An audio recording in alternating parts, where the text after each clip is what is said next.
The obsidian walls of the high synod of Othries seemed to weep, the condensation of 10,000 breaths clinging to the dark stone, a physical manifestation of the terror that had gripped the heart of the Ethelgardian hegemony.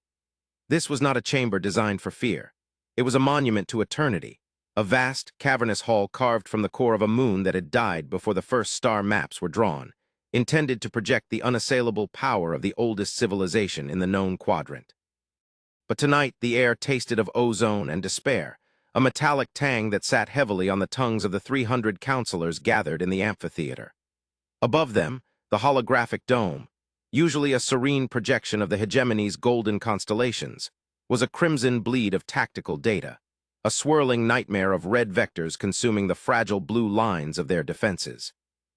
The silence in the hall was not the silence of peace, but the held breath of the condemned, broken only by the low, rhythmic thrum of the station's atmospheric cyclers, which sounded increasingly like the desperate heartbeat of a dying god.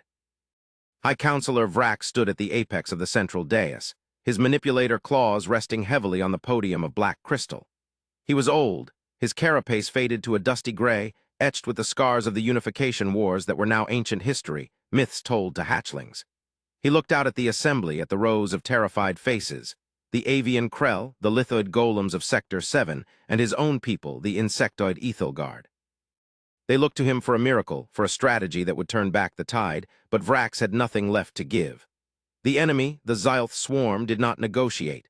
They did not pause. They were a biological imperative made flesh and chitin, a sweeping hunger that had consumed 6 systems in as many cycles. And now their vanguard had breached the Othries line. The sensors did not need to count the ships.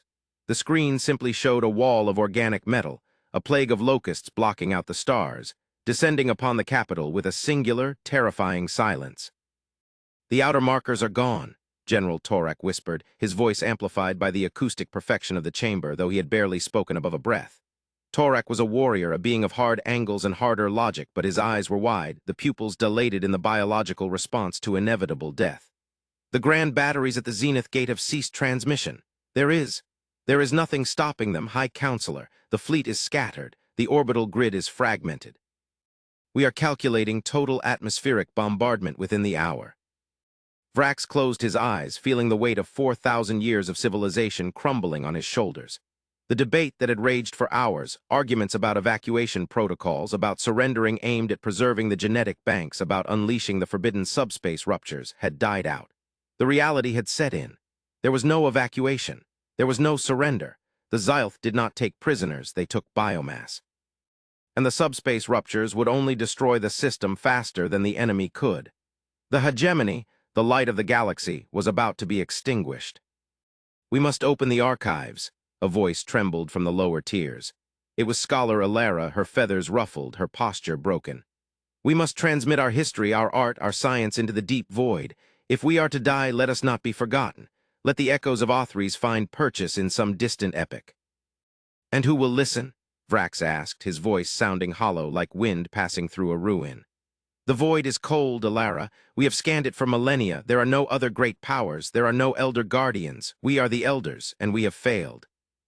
The tragedy of the moment was not just the death of individuals, but the death of the idea of order. The Ethelgard had believed themselves the pinnacle of evolution, the shepherds of the lesser races. They had brought law to the lawless, geometry to the chaotic nebula. They had convinced themselves that their intellect was a shield that could not be pierced. But the Xylth did not care for geometry or law. They were brute force, a chaotic evolution that overwhelmed logic with sheer, mindless ferocity. It was a philosophical defeat as much as a military one. The universe was proving that entropy and violence were stronger than order and reason. Suddenly, the crimson dome flickered. The swirling red tactical map froze, the data streams glitching into static. The low thrum of the atmospheric cyclers stuttered, then pitched up into a whine that vibrated in the teeth of every being in the hall. "Report," Torak barked, his instincts overriding his despair. "Is it a cyber incursion? Have they breached the station's core logic?" "No," a technician shouted from the sensor pit, his hands flying across the holographic interface, the light of the console illuminating the panic in his eyes. "It is not the Xylth, it is something else. Energy spike detected. Magnitude, impossible. It is off the scale. The sensors are recalibrating. They cannot make sense of the reading." Where? Vrax demanded, leaning forward, his claws digging into the crystal. Everywhere, the technician replied, his voice dropping to a whisper of pure confusion. The reading is omnidirectional, but the epicenter is directly between our fleet and the swarm. The main holographic display shifted, the red tide of the Xylth pushed aside by the system's logic to focus on a sector of space that had been empty a microsecond ago. The static cleared, the resolution sharpened, and the High Synod fell into a silence deeper than the grave. Space was tearing. It was not the familiar blue swirl of a warp drive, nor the violent violet tear of a slipspace rupture. It was a silent, geometric unraveling of reality. The starfield seemed to fold inward, the light bending, twisting, and then vanishing into a void that was darker than the blackness of space. It was a perfect circle of nothingness, a hole in the universe, expanding rapidly, swallowing the light of the distant sun. From within that abyss, a shape emerged. It was colossal. The Xylth bioships, which had seemed like leviathans, were suddenly rendered into minnows. The vessel that slid from the tier was a monolith of matte gray metal, breathless in its scale, brutal in its simplicity. It had no wings, no fins, no glowing engine nacelles, no visible weapon ports. It was a slab, a rectangular prism of industrial perfection, miles long and high, drifting with a terrifying lack of inertia. It did not bank or turn. It simply occupied the space, asserting its existence with such gravitational authority that the debris field of the battle began to orbit it. "Identify," Vrax whispered, his throat dry. "Unknown configuration," the sensor officer stammered. "No transponder, no energy signature matching any known species. It radiates nothing, no heat, no radiation. It is a ghost." "It is a weapon," Torek growled, though his voice lacked conviction. "A Xylth supercapital ship." "No," Ilara breathed, staring up at the screen. "Look at the geometry. The Xylth grow their ships. That was built. That is the work of architects, not biology." On the screen, the Xylth swarm reacted. The insected mind of the enemy, usually singular and focused, seemed to recoil. The thousands of bioships which had been rushing toward Othries broke formation. They were predators, and like all predators, they recognized a threat that they did not understand. But the hunger of the swarm was overriding. After a moment of hesitation, the red tide surged forward. They ignored the Ethelgard defenses now. Their aggression turned entirely toward the gray monolith that had dared to interrupt their feast. "They are engaging," Torek said, narrating the apocalypse. "The swarm is firing everything: plasma streams, acid torpedoes, kinetic spines." The High Synod watched, paralyzed. They saw the sky light up with the fury of the Xylth. It was enough firepower to crack the crust of a planet. Thousands of beams and projectiles converged on the gray slab in a blinding conflagration of energy. The screen went white. "It is destroyed," a counselor wept. "Nothing could survive that." The light faded. The smoke of the vacuum, plasma residue, and debris cleared. The gray ship remained. It was unmarked. The hull did not glow with heat. There were no shields flaring, no ripples of energy absorption. It was as if the attack had simply not happened. The beams had struck the hull and ceased to exist. The torpedoes had impacted and dissolved. The ship hung there, immaculate, indifferent, a mountain ignoring the rain. "Impossible," Torek breathed. "Physics, that violates thermodynamics. Where did the energy go?" Then the ship moved. It did not accelerate. It simply changed location, shifting forward 1,000 kilometers in a single frame of video, placing itself directly in the center of the Xylth formation. "High Counselor," the sensor officer called out, his voice trembling with a new kind of fear. "We are receiving a transmission. It is not directed at us. It is omnidirectional, wideband, analog." "Audio?" Vrax asked. "Yes, playing now." The speakers of the grand chamber crackled. There was no static, no alien screeching, no digital handshake. There was only a voice. It was deep, resonant, and spoke in a language that the translation matrix struggled with for a second before latching onto the root syntax, an ancient, mathematically structured dialect. The voice spoke 2 words: "Stand down." It was not a request. It was not a threat. It was a command of such absolute certainty that Vrax felt it in his marrow. The Xylth did not stand down. They were a swarm, driven by a biological imperative to consume. The presence of this obstacle only enraged the hive mind. The tactical display showed the swarm reorienting, preparing for a suicidal, close-range assault. They would ram the monolith. They would tear it apart with mandibles and boarding pods. "They are charging," Torek said. "Impact in 30 seconds." The gray ship did not fire. It did not deploy fighters. It did not raise shields. "Time mark," the technician said, his voice detached, checking the chronograph. "The intruder arrived 60 seconds ago." The narrative of the galaxy changed in the second minute. The gray ship pulsed. It was not a visual pulse, but a gravitational one. The sensors on Othries screamed as a wave of invisible force washed over the system. It passed through the station, through the planet below, through the counselors themselves. It felt like a sudden drop in pressure, a popping of the ears, a momentary sensation of weightlessness. But out in the void, the effect was catastrophic for the engines of war. "The Xylth ships," Torek gasped. "Look." The thousands of bioships, mid-charge, simply drifted. Their engines, the roaring organic thrusters that spewed ionized gas, went dark, not exploded, not damaged, extinguished. The plasma fires in their bellies snuffed out. The kinetic momentum they had built up began to bleed away, counteracted by a friction that should not exist in a vacuum. It was as if the space around them had suddenly become viscous, thick like molasses. "Energy readings," Vrax demanded. "Zero," the technician whispered. "The fusion reactions in the Xylth ships have stopped. The chemical combustion has stopped. High Counselor. The electrons have stopped flowing in their circuits. They are dead in the water." "And our ships?" Vrax asked, fear clutching his heart. "Our fleet is operational," the technician reported, confused. "Our reactors are online. Our weapons are hot. The effect was selective. It targeted only the aggressors." The implications of that selectivity were more terrifying than the power itself. To unleash a wave of energy that suppressed specific nuclear interactions within a specific target profile across thousands of moving objects required a level of computation and control that bordered on divinity. It was not war. It was surgery performed on a stellar scale. The third minute began. The Xylth were paralyzed, but they were not dead. The biological components of the ships, the warriors inside, were still alive. The sensors picked up the frenzied thermal blooms of millions of Xylth drones trying to breach their own airlocks, trying to manually launch boarding pods, trying to fight with claws and teeth if their technology failed them. They were screaming across the open comms, a cacophony of rage and hunger. The gray ship spoke again. The voice was softer this time, almost weary. "Violence is inefficient." A second pulse, different this time.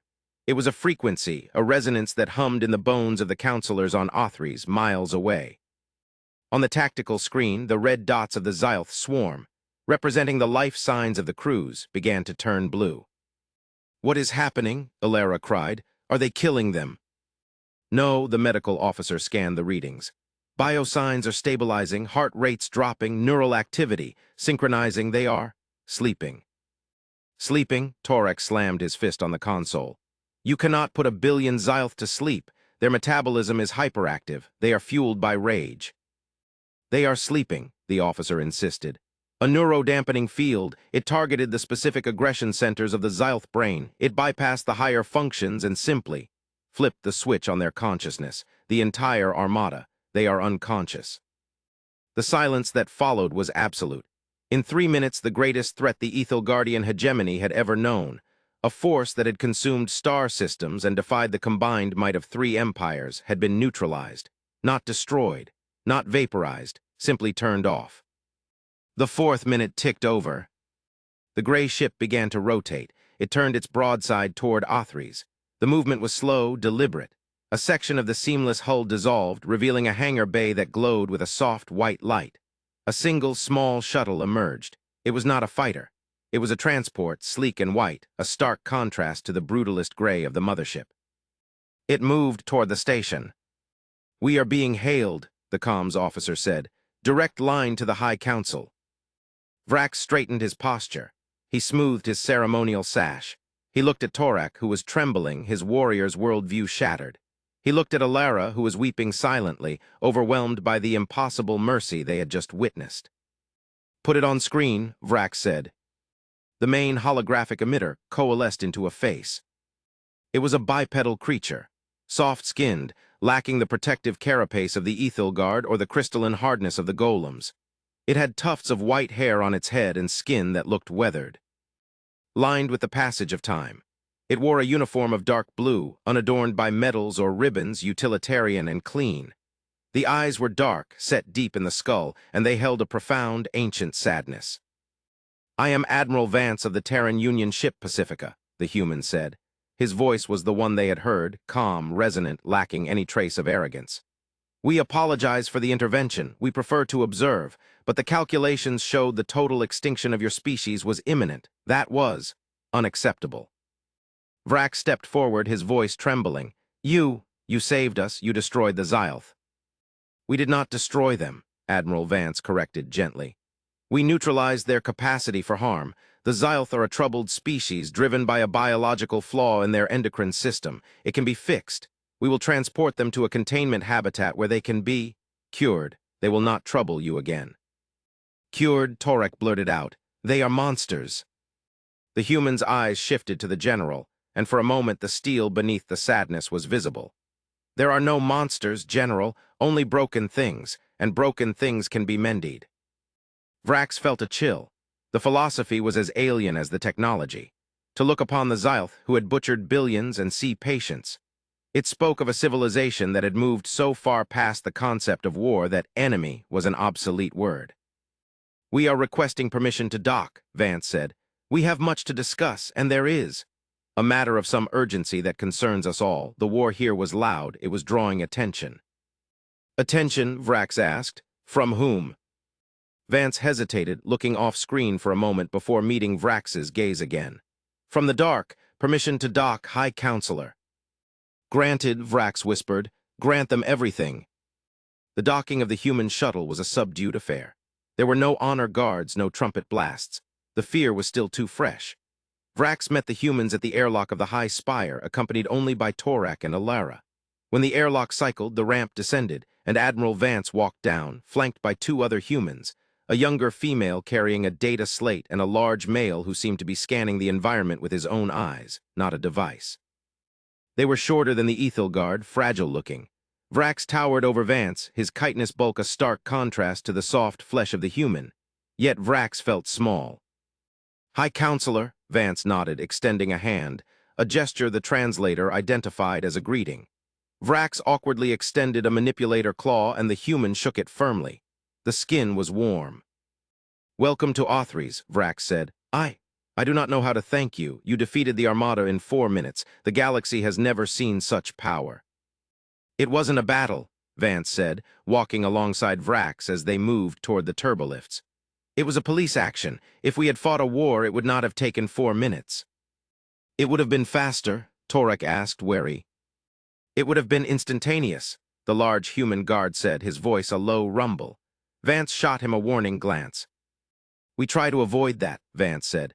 "We have spent a long time learning how not to break things. We are not warriors, High Counselor. We are engineers. We are doctors. We are custodians." They reached the private strategy room of the Council, a quiet circular chamber with a view of the stars. The wreckage of the battle, or the non-battle, was visible. The Xylth ships were already being towed by tractor beams from the massive human mothership, gathered into neat clusters like toys being put away. "You said you have been observing," Alara said, taking a seat opposite the humans. "For how long?" "Since you discovered the atom," Vance said, taking a seat. The younger woman placed a small metallic pyramid on the table. It hummed and projected a localized privacy field. "We have listening posts in the Uit clouds of most inhabited systems. We watch, we wait, we ensure that civilizations do not stumble too badly." "You are gods?" Vrax asked, the word escaping him before he could stop it. Vance laughed, a dry, rasping sound. "No, far from it. We are the survivors. We are the ones who made every mistake you are making and survived by the skin of our teeth. We almost destroyed ourselves a dozen times. Nuclear fire, biological plagues, AI uprisings, ecological collapse. We did it all. And because we survived, we decided that no one else should have to walk that path alone." "But the technology," Torek pressed. "The weapon that stopped the ships, the sleep field, that is magic." "It is understanding," Vance said. "Understanding the weak nuclear force, understanding the neurochemistry of the brain. Once you understand how the universe is built, you can change the building blocks. You don't need to blow up a tank if you can just convince the metal that it is no longer rigid. You don't need to kill a soldier if you can just convince his brain that it is time to sleep."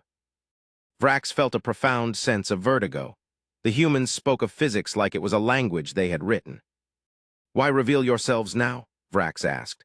"If you watch, if you hide, why intervene today? You let the Xylth burn 6 systems. You let millions die. Why today?" The room went cold.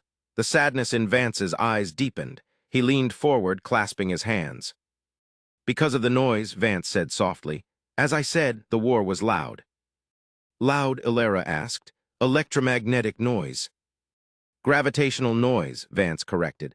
"The Xylth drives, your subspace ruptures. They create ripples in the fabric of spacetime, like splashing in a dark pool. Small splashes are fine, they dissipate. But the level of violence you were about to unleash, the total annihilation of a sector, that creates a wave, a tsunami." And Torek asked. "And there are things in the deep dark that listen for the splashing," Vance said. The gravity of his tone made the air in the room feel heavy. "We call them the Harvesters or the Silence. We don't know their true name. We met them once 10,000 years ago. They are not like us. They are not like you. They do not want territory. They do not want resources. They want quiet. They are the great filter. When a civilization gets too loud, too violent, too powerful, the Harvesters come. And they snuff it out like a candle." Vrax stared at the human. You stopped the war not to save us from the Xylth, but to save us from them." "We saved you from both," Vance said. "If you had used the subspace rupture weapons, the Harvesters would have woken up. They would have been here in weeks. And they do not use sleep fields. They do not use dampeners. They unmake reality. They wipe the slate clean." The human pressed a button on the table. The hologram shifted. It showed a star chart of the galaxy. A large section of the spiral arm, far from Ethelgard's space, was dark. "This is the Orion arm," Vance said. "It used to be teeming with life, thousands of civilizations. Now, it is a graveyard. We were there. We fought the Harvesters there. We burned our own worlds to stop them. We learned that the only way to survive is to be quiet, to be calm, to be unified." Vance looked at the aliens, the insected Vrax, the warrior Torak, the scholar Ilara. "We intervened because you were ringing the dinner bell," Vance said bluntly. "And we are not ready to fight them again. Not yet. We need allies. We need you. But we need you to be better. We need you to stop fighting over rocks and borders and ideologies. The universe is finite, but it is vast enough for everyone if you stop trying to burn it down." "So," Vrax said, his voice trembling with the realization of the true scale of the cosmos, "the fall of our Armadas was the beginning of your education," Vance finished. "We are not here to conquer you. We are here to recruit you. The Pacifica is a diplomatic vessel, but it is also a school. We will teach you. We will heal the Xylth. We will upgrade your infrastructure. We will show you how to tap zero-point energy so you never need to fight for resources again." "And in return?" Torek asked, skepticism warring with awe. "In return," Vance stood up, walking to the window, looking out at the great gray ship that hung in the void, a shield against the horrors of the dark. "In return, you will stand with us on the wall, because the silence is coming. It may be 1,000 years, or it may be tomorrow, but it is coming. And when it does, we cannot be squabbling children. We must be a single shield." Vrax rose. He walked to the window and stood beside the human. He looked at the wreckage of the war, which now seemed so petty, so small. He looked at the Xylth ships drifting peacefully. He looked at the stars, which were no longer just points of light, but hiding places for monsters. He realized then that the humans were not the gods they appeared to be. They were something more tragic and more noble. They were the traumatized survivors of a cosmic horror, trying desperately to keep the rest of the galaxy from making the same noise that had almost killed them. They were the parents shushing the children before the wolves heard them. "We will learn," Vrax said. "The Ethelgard, we are old, but we can learn new things." Vance smiled, and for the first time it reached his eyes. "Good, because we have a lot of work to do. And the first lesson is this: strength is not about how much you can destroy. It is about how much you can endure and how much you can save." The human turned back to the room. "Now let's talk about your waste management systems. They are dreadfully inefficient and they are leaking radiation into the sub-ether. That's a noise we need to plug." As the humans and the aliens sat down to discuss the mundane details of plumbing and energy grids, the galaxy outside seemed to hold its breath. The Armadas had fallen, yes. The weapons were cold. The war was over. But the true struggle, the struggle for survival in a dark and hungry universe, had just begun. And for the first time in history, the Ethelgard were not alone in the dark.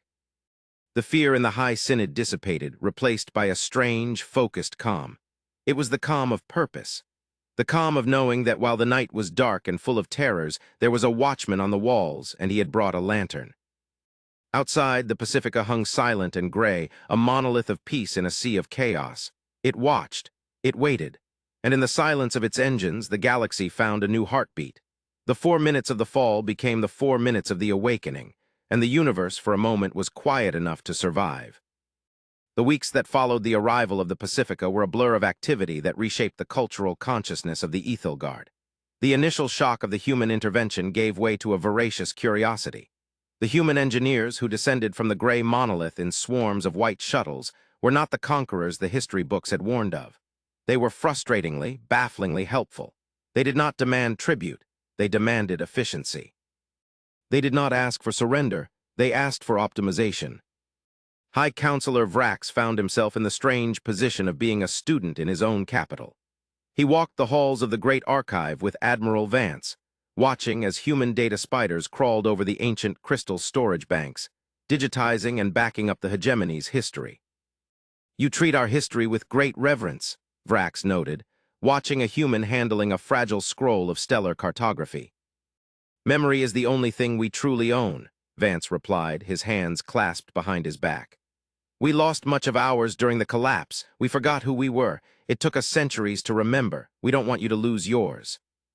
"You speak of this collapse often," Vrax said, "but you do not share the details." "Some traumas are contagious," Vance said quietly. "We share what is necessary. You need to know the fire burns, not what it smells like when your skin cooks." The cultural exchange was not one-sided. The humans were fascinated by the Ethelgard's biological arts, their ability to grow structures from coral-like secretions. They studied the golems, philosophy of stone song, the way they used resonance to shape minerals. The humans absorbed everything, their hunger for knowledge as voracious as the Xylth's hunger for biomass, but driven by preservation rather than consumption. But the most profound change was with the Xylth. The cure Vance had spoken of was not a euphemism for lobotomy. A massive quarantine zone had been established in the outer debris belt. The Xylth ships were docked there, connected to human medical frigates by umbilicals of shimmering light. Vrax was invited to witness the first awakening. He stood on the observation deck of the medical frigate Asclepius, separated from the quarantine bay by a field of hard light. Inside, a Xylth warrior lay on a biobed. The creature was terrifying to behold, 8 feet of chitin, serrated blades, and mandibles. It was a killing machine designed by a cruel evolution. A human doctor, a female with graying hair and a soft face, stood next to the creature. She wore no armor. She held a small device that hummed with a blue light. "Subject 1 Alpha," the doctor said into a recorder. "Endocrine limiters active, aggression pathways dampened, restoring consciousness." The Xylth stirred, its mandibles clicked. Its multifaceted eyes opened, glowing a dull orange instead of the combat-red Vrax was used to. It sat up, looking at its own claws, then at the human. It screeched, a sound that usually preceded a disembowelment. Vrax flinched. The human doctor did not. "Calm," the doctor said, her voice amplified and translated into the chittering Xylth syntax. "You are safe. The hunger is gone." The Xylth paused. It brought a claw to its thorax where the biological hunger gland usually pulsed with painful intensity. It touched the spot. It was quiet. "Silence," the Xylth chittered, the translation appearing on the screen. "The fire is gone." "Yes," the doctor said. "We removed the parasite. You are free." The Xylth looked at the doctor, then curled into itself, shaking. It was weeping, a Xylth weeping. Vrax had never imagined such a thing. The creature, stripped of the chemical imperative that had driven its species for eons, was not a monster. It was a victim. "We found that their genome had been tampered with," Vance explained, standing beside Vrax. "About 2,000 years ago, someone or something engineered them to be a weapon. They increased the aggression hormones, removed the empathy centers, and gave them a metabolic hunger that could never be sated. They were in constant pain, High Counselor. The only relief they got was the endorphin rush of killing." "Who would do such a thing?" Vrax asked, horrified. "We have our theories," Vance said darkly. "There are other players in the galaxy, players who like to set fires to keep the rest of us busy, but that is a problem for another day. For now, the Xylth are reclaiming their minds." The reintegration of the Xylth was slow, painful, and fraught with tension. But under the watchful eye of the human peacekeepers, it held. The swarm, once a monolithic entity of destruction, fractured into individuals. They were confused, ashamed, and eager to make amends. They offered their strength to rebuild the orbital defenses they had destroyed. They used their bioacid to break down the wreckage for recycling. It was a golden age that had arrived in the guise of a defeat. The Ethilgard, the Xylth, and the other races of the sector began to form a coalition, bound not by fear of each other, but by the guidance of the Terrans. But the shadow of the twist remained, the silence that Vance had spoken of. 6 months after the arrival, the summons came. Vrax, now not just a counselor but the primary liaison to the Terran Union, was called to the Pacifica's bridge. The bridge was a study in minimalism. No flashing lights, no chaotic pits of crewmen. Just a circular room with a massive viewing wall, staffed by a dozen humans who worked in near silence, their minds interfacing directly with the ship's computer. Vance was waiting. He looked tired. The burden of the Guardian was heavy. "High Counselor," Vance said, "we have picked up a signal." "From the Xylth remnants?" Vrax asked. "No," Vance said. "From outside the galaxy, Sector 88 Zeta, the Void Gulf." The main screen shifted. It showed the darkness between galaxies, the deep, empty ocean where stars dared not go. But there, in the nothingness, was a rhythm, a pulse. "It's a heartbeat," Vrax noted. "It's a ping," Vance corrected. "Sonar, something is mapping us." The room was deadly quiet. "Is it the Harvesters?" Vrax asked, the fear returning. "No," Vance said. "The Harvesters don't ping, they just eat. This is something else, something we haven't seen before, or rather, something we hoped we wouldn't see." Vance gestured and the image magnified. The resolution was grainy, taken from extreme long-range telemetry. It showed a shape. It was not a ship. It was not a creature. It was a hand. A massive skeletal structure, larger than a star system, drifting in the void. It was mechanical, ancient, and broken, but the fingers were twitching. "We call it the Dead Man's Switch," Vance said. "It's a remnant of the first ones, the civilization that came before the Harvesters, before us, before everyone." "What does it do?" "It's a beacon," Vance said. "And it just activated. It's broadcasting a signal to every dormant megastructure in the local cluster. It's waking them up." "Waking them up for what?" "To fight," Vance said. "The first ones didn't die out. They went into hibernation. They set a watch. If the Harvesters returned or if the galaxy became loud enough to threaten the cosmic balance, the switch would trip. We stopped the war here, Vrax, but the energy release, the 4 minutes, it was efficient, but it was potent. The dampening field we used, it resonated with the switch." Vrax stared at the screen. "You woke the giants." "We tripped the alarm," Vance admitted. "We thought we were being quiet enough. We were wrong. The first ones are waking up, and they don't distinguish between the noisy children and the quiet guardians. To them, we are all just infestation." Vance turned to Vrax. The sadness was gone, replaced by a grim resolve. "The peace is over, High Counselor. The police action is finished. We are moving to a war footing, real war, the kind we tried to avoid." "But you said," Vrax stammered, "you said you are not warriors." "We aren't," Vance said, his voice dropping to a growl that vibrated in the deck plates. "That's why we are terrified, but we are the only thing standing between the galaxy and the reboot." Vance walked to the tactical console. "We are recalling the fleets. The Aegis, the Sword of Orion, the Hammer, they are all coming here. Othries is no longer just a capital. It is the rally point." "Rally point for what?" "For the crusade," Vance said. "We have to go out there, into the dark, and we have to shut that hand off before it wakes the rest of the body. If the first ones rise, they will scrub this galaxy clean to ensure the Harvesters don't come back. They will sterilize us to save the neighborhood." Vrax looked at the human. He saw the fatigue, the age, the sorrow. But he also saw the unyielding iron of a species that had refused to die. "We will fight with you," Vrax said. "The Ethilgard, the Xylth, the Golems, we are not strong like you, but we are many." Vance nodded. "We will need everyone, the ships we stopped, the Armadas that fell. You need to wake them up, you need to rearm them, but this time you don't load them with nukes." "Or plasma." "What do we load them with?" "Data," Vance said. "Viruses, logic bombs. We are going to fight a war of code and philosophy against gods made of metal. We are going to convince them that we are worth saving." The screen showed the skeletal hand twitching again. A star near it blinked out, consumed to power the movement. "The galaxy's armadas fell in 4 minutes," Vance whispered, quoting the headline that would one day be written in the history books of a dozen worlds. "Let's hope they can rise just as fast." He turned to the comms officer. "Sound the general alarm. Condition 0. All hands to battle stations. Open the slip gates." As the alarms began to wail, a sound of urgency, not despair, Vrax watched the humans work. They moved with a terrifying synchronization. The mask of the benevolent gardener was gone. The face of the apex predator had returned, but controlled, focused. The Ethel Guardian High Counselor understood then the true nature of humanity. They were not peaceful because they lacked the capacity for violence. They were peaceful because they knew exactly what they were capable of, and they feared it. They were a species holding a sword by the blade, bleeding to keep the hilt safe for others. But now they were flipping the sword. And the galaxy trembled. Epilogue: the silence broken.